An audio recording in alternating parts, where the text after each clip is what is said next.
survive in the mines our ancestors built, we're beginning to realize we're not alone.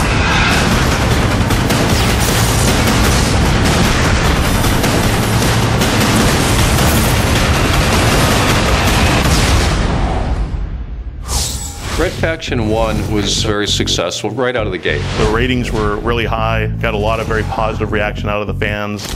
And there we were, planning the sequel immediately. In Red Faction 1, our standard enemies were humans and these mutant creatures that you had to fight. In Red Faction 2, you had humans again and these nano-zombies. In Red Faction Guerrilla, we just stuck with the humans, but gave them some pretty nasty weapons and vehicles that you had to try to deal with. We really start to build up this sci-fi franchise. We've taken this and we've actually wrote Red Faction Armageddon. I didn't expect to see you again. It's a new story in the Mason lineage, but also we're kicking back to some of the old Red Factions as well. Looks quiet to me. Picking anything up? Negative. Something's not right. So there's an entirely different scale of enemies that you're going to be fighting, and therefore different tactics that you have to use. We now have aliens this time. It's these creatures that have been living on Mars. You'll see the Creepers, which are the first low line of enemies that you'll face in the game. These guys like to melee you, they like to spit acid at you. Then we have the Ravagers, they're kind of like the mid-level infantry. They stick to buildings, they can throw lightning bolts at you. And then we have some of the bigger enemies, the tanks, the heavies. They can overrun you, they can stomp on you. Beyond that, it's just destructive weapons, destructive environments, new ways of approaching battles with enemies.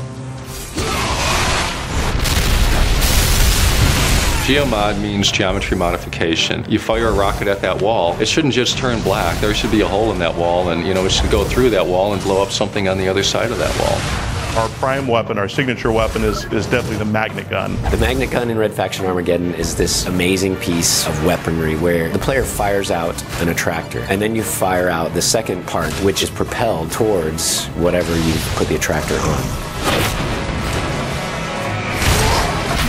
We've given you a nano forge so that now you actually can repair structures as well. You can blow up a bridge or access points to you so that the enemy can't get to you, but then you can repair that bridge and get out of there.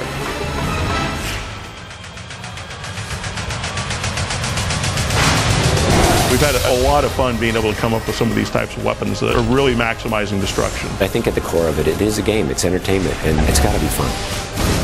I think we've really tightened it up with Red Faction Armageddon. It's still the only destruction game in town. We give a lot for fanboys, but we also want to cater this, so if you're new to the Red Faction universe, you can jump in and see what you've been missing all these years.